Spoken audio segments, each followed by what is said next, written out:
Assalamualaikum warahmatullahi wabarakatuh. Selamat pagi semua. Hari ini menyambung pertemuan yang sebelumnya sempat tertunda, yaitu tentang kalau yang kemarin adalah aliran Keynes. Nah, ini kita membawa sebuah pencempurnaan dari pemikiran Keynes atau kita sebutnya dengan Neo-Keynesian. Nah, sebacanya adalah Neo-Keynesian. Nah, mungkin kalian kemarin sempat bertanya-tanya sebenarnya resiko pemikiran Keynes itu seperti apa? Nah, kita tahu bahwa dalam pemikiran Keynes, dia kan sebenarnya membandingkan pemikirannya dengan pemikiran klasik. Jika dilihat dari kurva agregat supply dan agregat demand, bentuk dari klasik itu cenderung agregat supply-nya itu tetap jumlahnya, agregat demand-nya yang bertambah atau yang bisa diubah. Berbeda dengan Keynes. Kalau Keynes ini bukan di GDP yang tetap, tapi di harga yang tetap. Cuma jumlah produksinya yang bisa terus ditambah terkait dengan agregat supply-nya. Agregat demand-nya tetap seperti itu. Nah, permasalahannya adalah sepertinya eh, kedua kurva ini tidak terjadi pada saat itu. Pada masanya Keynes ternyata yang terjadi adalah ketika eh, permintaan dapat ditambah atau jumlahnya yang dibeli oleh masyarakat dapat bertambah, semakin bertambahnya permintaan ternyata cenderung menaikkan harga, sehingga terbentuklah kurva seperti ini. Jika diambil jalan tengahnya, maka terjadi seperti ini. Jadi ketika orang melakukan permintaan secara terus-menerus, meningkat permintaannya, ya lama-lama harganya akan meningkat juga gitu. Karena ini menarik banyak bagi produsen untuk menaikkan harganya kan gitu. Nah, itu resiko yang pertama. Resiko yang kedua ternyata adalah ketika lihat di sirkulasi ini orang A, orang B, orang C, orang D yang kemarin sudah sempat saya jelaskan juga bagaimana secara sederhana D akan memberikan supply kepada A sejumlah 2, C akan memberikan supply kepada D sejumlah 2, B memberikan supply sejumlah C 2, dan A memberikan supply kepada B sejumlah 2. Nah, ternyata si A ini dia memiliki prediksi yang kayaknya buruk nih bakal ke depan nih, akan ada pandemi, akan ada masalah dan lain sebagainya. Akhirnya si A ini terpaksa mengurangi penjualannya satu.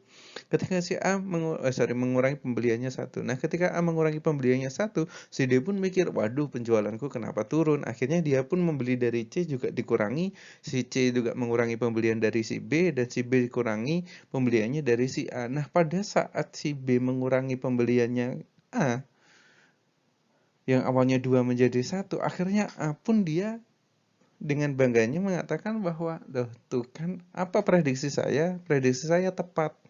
Ekonomi akan mengalami penurunan, makanya saya nggak salah kalau saya mengurangi pembelian saya sebelumnya. Nah, disitulah akhirnya hadir pemerintah, di mana pemerintah memberikan pengeluarannya. Ingat, pemerintah memberikan pengeluarannya membantu membeli apa yang dibeli oleh si A. Jadi misalkan pemerintah memberikan satu, ya lah ini satu tak beli. Akhirnya si A dia mendapatkan bantuan dari pemerintah, dia bisa mendapatkan dua. Karena si A membeli dari si D ini pun, oh iya, kayaknya ekonomi sudah mulai membaik, si A bisa membeli dua lagi, tidak lagi satu. Maka si D pun juga berpikiran sama, dia akan menambah pembeliannya dari si C, kemudian si B juga menambah pembeliannya dari si C, dan si A menambah pembeliannya dari si B, sehingga ekonomi berjalan kembali normal. Cuma, begini, stimulus dari pemerintah itu kan tidak selalu diberikan. Stimulus pemerintah itu sifatnya sangat kaku memang. Ketika pemerintah sudah mengeluarkan, dia nggak mungkin mencabut. Jadi kalau sudah digelontorkan seperti BLT misalkan ya. BLT itu kan bantuan langsung tunai yang diberikan pemerintah kepada masyarakat agar masyarakat mampu meningkatkan pembelian. Sehingga perekonomian bisa berjalan normal. Sama kayak siklusnya si ini, ABCD ini gitu. Cuma pertanyaannya, kan ketika pengeluarannya pemerintah ditambah, bisa jadi pajaknya masih tetap. Sehingga pengeluaran itu akan membebani pemerintah. Akhirnya muncullah berbagai kombinasi kebijakan fiskal yang dikeluarkan oleh Keynes pada saat itu. Keynes memberikan saran, ya pengeluarannya ditambah, pajaknya tetap. Atau pengeluarannya tetap, biar masyarakat mampu membeli, kita kurangi pajaknya. Tapi kalau dikurangi pajaknya, pengeluarannya tetap, otomatis pemasukan pemerintah ya menjadi rendah kan gitu. Dan yang lebih berat lagi, pilihan dari Keynes adalah bagaimana jika pengeluarannya ditambah untuk memberikan BLT dan lain sebagainya, pajak juga diturunkan sehingga stimulusnya akan menjadi lebih cepat. Cuma di sini resikonya apa? Ya, kalau pemerintah nggak punya pendapatan, kemudian pemerintah pengeluarannya harus ditambah, pajaknya diturunkan, otomatis mau nggak mau kebijakan yang diambil pemerintah adalah kebijakan anggaran defisit. Di mana untuk pengeluaran-pengeluaran ini pemerintah harus hutang dari negara lain. Alhasil apa? Negara lainlah yang menjadi investor ke negara kita. Nah, itu yang menjadi masalah kan. Mungkin kalian juga tahu bagaimana pemerintah saat ini kalau di negara kita kan juga utangnya cukup banyak. Itu memang bentuk stimulusnya memang kurang lebih seperti ini gitu. Oke, untuk selanjutnya kita akan masuk ke siapa sih sosok yang menyempurnakan pemikiran Keynes gitu.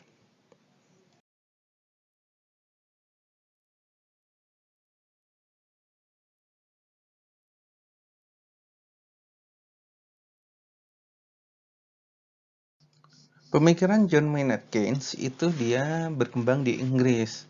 Sampai suatu ketika, pemikiran Keynes ini dibawa oleh Paul Samuelson ke Amerika. Karena memang Paul Samuelson ini adalah orang Amerika. Dia memberikan, karena menganggap pemikiran Keynes ini cocok untuk demokratis atau negara-negara demokratik seperti Amerika. Sehingga dia membawa pemikiran Keynes, kemudian menyempurnakannya di Amerika dengan beberapa eksperimen yang dilakukan oleh Samuelson. Paul Samuelson ini lahir di Indiana pada tahun 1915. Dia orang tuanya pindah ke Chicago dan ia belajar sekolah umum di Chicago. Ia melanjutkan studinya di Universitas Chicago dan berharap suatu saat dia mampu menjadi dosen di Chicago. Nah, dia mendapatkan gelar BA. BA itu Bachelor of Arts, ibaratnya S1.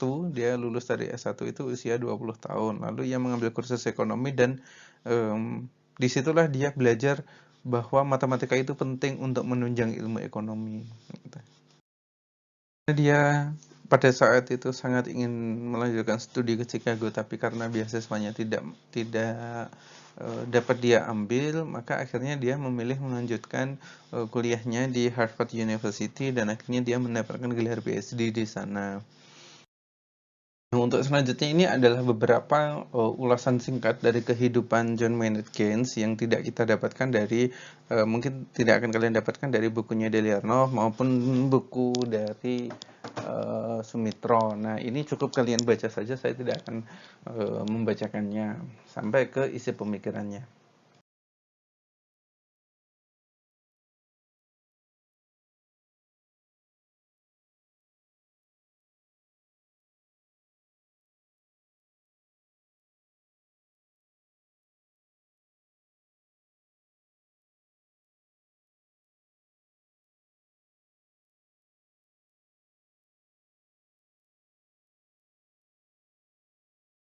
Samuelson ini termasuk orang yang mendukung laissez-faire, cuma bedanya kalau orang klasik dan John Maynard Keynes, laissez-faire itu eh, pada ranah makro gitu. Cuma kalau Samuelson dia nganggapnya laissez-faire itu penting, tapi hanya di wilayah mikro atau di tingkat perusahaan-perusahaan atau di lingkar wilayah yang kecil gitu cakupannya. Nah, buku-buku yang karyanya Samuelson itu sebenarnya menyempurnakan apa yang telah ditulis oleh John Maynard Keynes. Cuma memang dia lebih menambahkan unsur matematis, bagaimana kita bisa menganalisis menjadi lebih mudah. Contohnya terkait dengan fungsi umum dari pendapatan negara atau pendapatan nasional yang sudah sering kalian temui itu kan Y sama dengan CI plus G. Itu sudah paling sangat umum, dan dia menambahkan tentang ekspor impor di bagian akhirnya. Nah, dia juga merumuskan tentang konsep multiplier effect. Multiplier effect itu kan kalau dari rumusnya itu antara MPC per 1 dan sebagainya. Kalian juga sudah belajar itu di makro kan ya, terkait dengan rumus-rumus multiplier pendapatan, multiplier konsumsi, multiplier pajak, dan lain sebagainya. Itu semua yang merintis awalnya adalah Paul Samuelson ini. Mengapa dia disebut sebagai neo-Keynesian? Karena dia berpikir bahwa stabilitas secara keseluruhan itu lebih baik sebenarnya memang harus ada campur tangan pemerintah. Jadi dalam mekanismenya keseimbangan itu tidak akan terjadi dengan sendirinya, tidak akan ada invisible hand. Ini pemikirannya sama kayak John Maynard Keynes, cuma dia lebih ke fokusnya adalah stabilisasi itu bagus diarahkan ke perdagangan bebas, di bidangnya adalah bidang pertanian.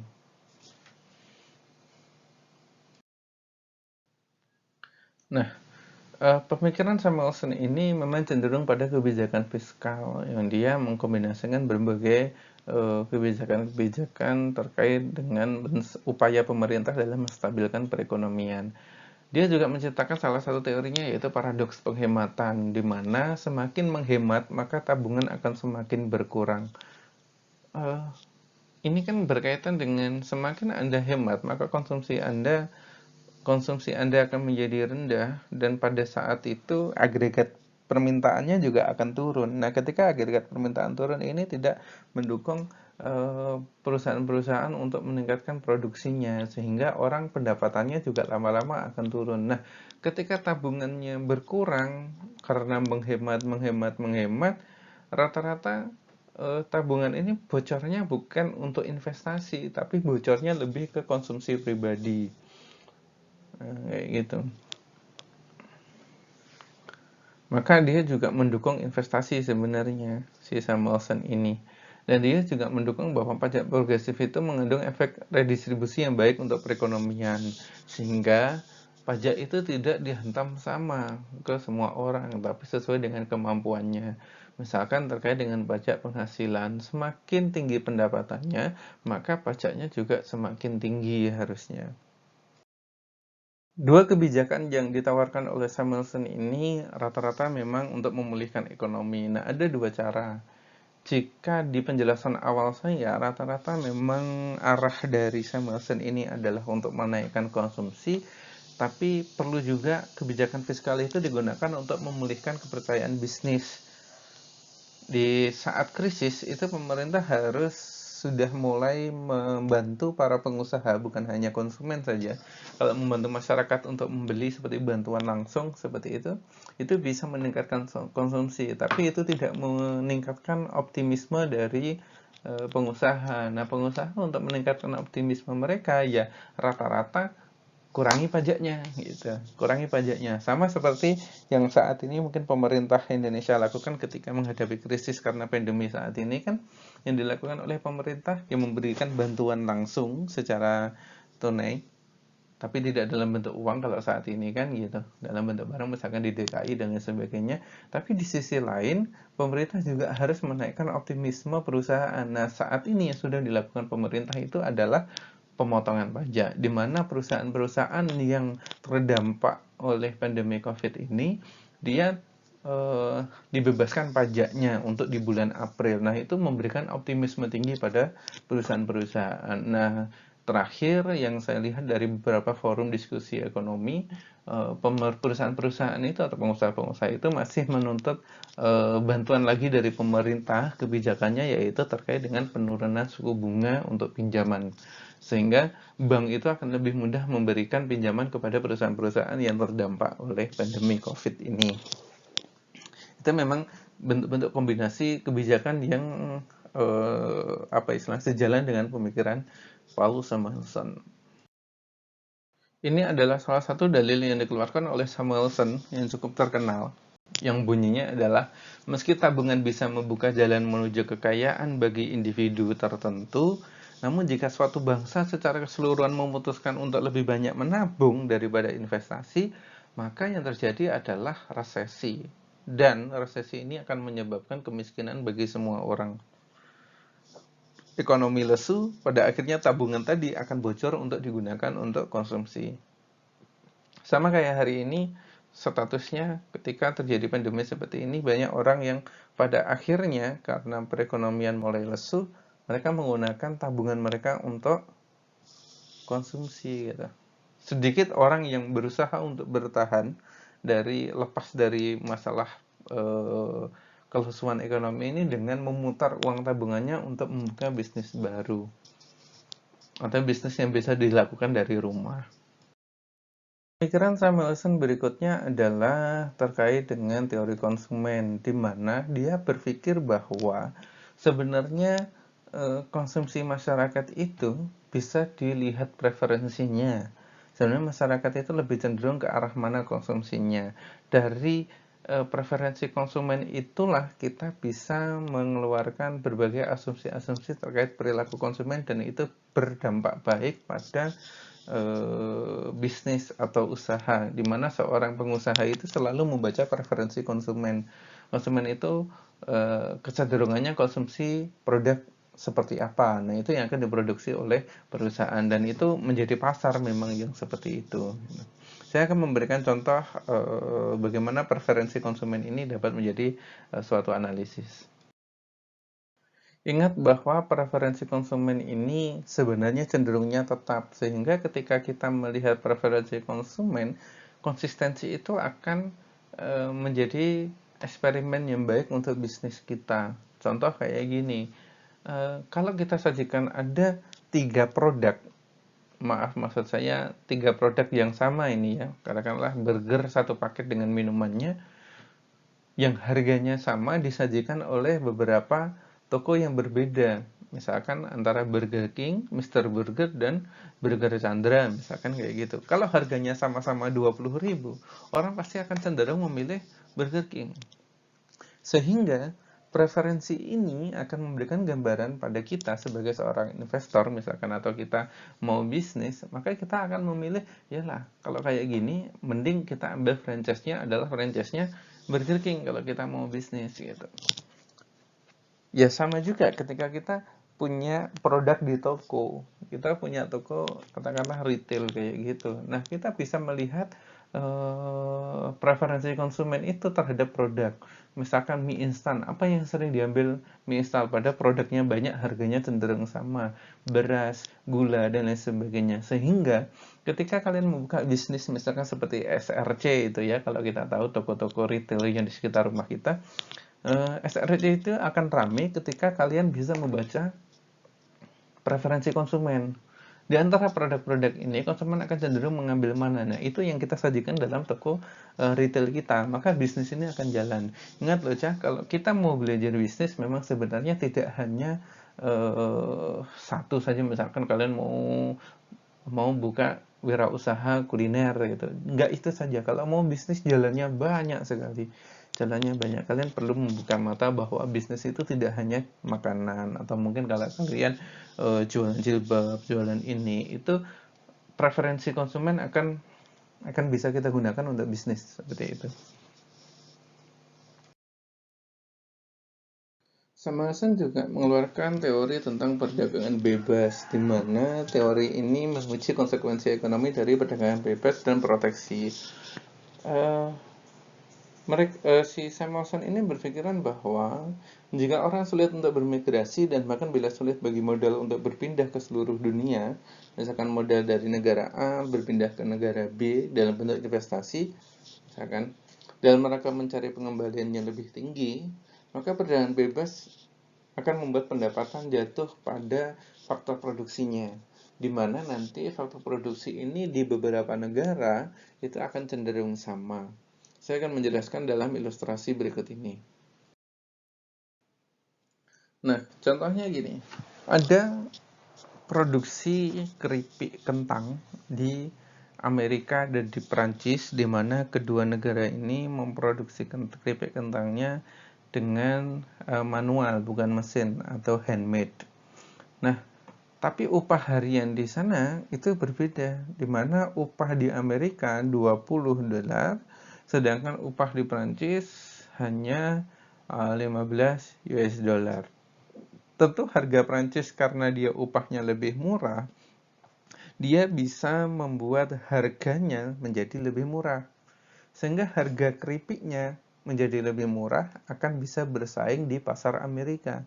Sehingga si Prancis ini mengekspor keripiknya untuk dijual di Amerika. Karena dia merasa untung karena dia menang di faktor produksinya yang lebih murah, harga tenaga kerjanya lebih murah gitu. Nah, ketika keripik yang dari Prancis dikonsumsi oleh masyarakat Amerika karena harganya lebih murah, alhasil meningkatkan permintaan dari si keripik ini gitu. Baru dikirim habis, sehingga permintaannya menjadi tinggi. Nah, ketika permintaan tinggi itu direspon sama pengusahanya, itu biasanya dia ngambil untung. Karena permintaannya banyak, harga dinaikkan itu tidak akan mengurangi banyak permintaannya. Nah, ketika harganya tinggi, ternyata dia bisa menggaji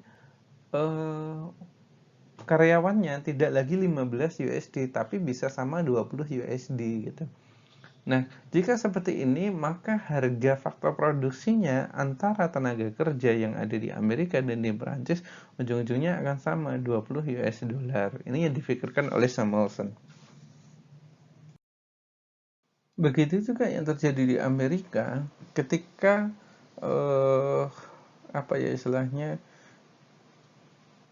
banyak sekali impor keripik kentang dari Prancis membuat para pengusaha keripik di Amerika itu mengalami persaingan dan terpaksa menurunkan harga mereka dan mengurangi upah pekerjanya. Sehingga lama-lama pekerjaan Prancis dan Amerika pun akan cenderung sama di perdagangan bebas. Sehingga ini juga memiliki implikasi pada perekonomian global. Sehingga jika kalian tahu bahwa organisasi NAFTA itu banyak sekali menetapkan harga faktor produksi yang sama di negara-negara anggotanya. Contoh, dia menyeimbangkan upah pekerja yang ada di Meksiko dengan pekerja yang ada di Amerika. Karena itu tadi, kalau semisalkan dia tidak ditetapkan sama, maka yang terjadi adalah banyak sekali barang Meksiko yang akan dikirim ke Amerika. Sehingga perdagangan Amerika akan menjadi susah untuk berkembang, begitu. Salah satu dalil berikutnya adalah terkait penetapan tarif barang-barang impor. Nah, tarif impor ini memang dapat meningkatkan pendapatan nasional, tapi di sisi lain, jika impornya itu adalah bukan produk jadi, tapi produk setengah jadi atau bahkan mungkin produk mentah yang diimpor dari negara lain, itu akan mengurangi pendapatan dari sektor usaha yang mengimpor barang tadi gitu. Memang secara nasional mungkin pemerintah akan mendapatkan pendapatan dari tarif, tapi bagi pengusaha yang ada di dalam negeri, karena sebagian besar produknya itu bahan bakunya diambil dari luar negeri atau barang impor, ketika ditetapkan tarif impor, maka itu akan mengurangi pendapatan dari pengusaha itu. Salah satu hal lagi yang dikembangkan oleh Samuelson terkait dengan pemikiran Keynes itu, di mana pemikiran Keynes dia banyak mengambil pemikiran dari Phillips. Nah, Phillips itu dia menganggap bahwa peningkatan upah dan pengangguran di Inggris menemukan bahwa kenaikan kecil dalam upah terkait dengan tingkat pengangguran yang tinggi dan sebaliknya. Nah, Samuelson itu menyempurnakannya dengan kalimat yang lebih sederhana, yaitu bahwa karena upah adalah komponen utama dari biaya suatu produk 60-70%, dan karena biaya yang tinggi direfleksikan dengan harga yang tinggi, maka tingkat inflasi harusnya berhubungan terbalik dengan tingkat pengangguran. Gitu. Itu yang disampaikan oleh Samuelson, sehingga si Samuelson ini menyebut pemikiran Phillips ini dalam sebuah kurva yang disebutnya sebagai kurva Phillips. Mungkin kalian kalau dalam ilmu makroekonomi juga sering ketemu dengan kurva Phillips. Di dalam kurva Phillips, Samuelson menjelaskan bahwa kurva Phillips ini menjelaskan hubungan antara tingkat inflasi dan pengangguran, yang hubungannya adalah berbanding terbalik, di mana ketika terjadi inflasi, maka penganggurannya akan menjadi rendah. Nah, itu yang disampaikan dari kurva Phillips. Cuma nyatanya berdasarkan data selama 10 tahun 1970 sampai 1980-an, kurva Phillips ini tidak terjadi di banyak negara, hanya terjadi di Amerika. Nah, Ini nanti yang perlu kalian cari informasinya adalah bagaimana runtuhnya kurva Phillips dan bagaimana itu terjadi di Indonesia. Apakah juga demikian? Oke, sekian yang dapat saya sampaikan. Mohon maaf paparannya juga singkat dan agak sedikit terlambat. Saya akhiri. Assalamualaikum warahmatullahi wabarakatuh.